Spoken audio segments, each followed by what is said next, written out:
રાજકોટમાં ઇન્કમટેક્સ વિભાગના દરોડા ઇન્કમટેક્સ વિભાગે મોટું સર્ચ ઓપરેશન હાથ ધર્યું છે। ઓર્બિટ બેરિંગ ગ્રુપ પર ઇન્કમટેક્સના દરોડા ઓર્બિટ બેરિંગ ગ્રુપ સાથે સંકળાયેલા 15 સ્થળો પર દરોડા પાડવામાં આવ્યા છે। વહેલી સવારથી ઓર્બિટ બેરિંગ ગ્રુપના ઠેકાણે સર્ચ ઓપરેશન હાથ ધરવામાં આવ્યું હતું। ઇન્કમટેક્સ વિભાગે મોટું સર્ચ ઓપરેશન હાથ ધર્યું છે।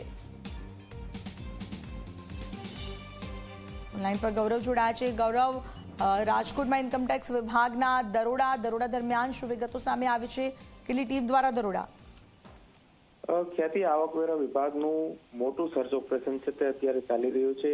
ઓર્બિટ બેરિંગ ગ્રુપ જે રાજકોટના સાપરવેરાવળ નજીક આવેલું છે ને તેના સાથે સંકળાયેલા 15 જેટલા અલગ અલગ જે સ્થળો છે કે ત્યાં પણ દરોડાની કામગીરી છે તે આવકવેરા વિભાગ દ્વારા આજ વહેલી સવારથી જ શરૂ કરી દેવામાં આવી છે।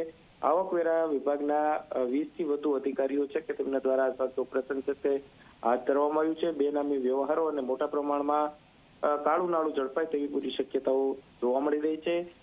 ખાસ કરીને જે રીતના ઓર્બિટ ગ્રુપ છે કે તે બેરિંગ બનાવતી કંપની છે અને તેની સાથે જેટલા પણ લોકો જોડાયેલા છે તે તમામ લોકોના વ્યવહારો છે તે ચેક કરવામાં આવશે, બેંક એકાઉન્ટ ચેક કરવામાં આવશે। સાથે જ ઓર્બિટ ગ્રુપના માલિક દિલીપભાઈ લાદાણી છે કે તેમના ઘરે પણ સર્ચ ઓપરેશન છે તે આજ વહેલી સવારથી શરૂ છે તે કરી દેવામાં આવ્યું છે। ને જે રીતના આવકવેરા વિભાગની ટીમો છે તે દર વર્ષે ક્યાંક માર્ચ મહિનો આવતો હોય ને એ સમયગાળા દરમિયાન આ પ્રકારે મેગા ઓપરેશન હાથ ધરતી હોય છે ને તેને લઈને જ ફરી એક વખત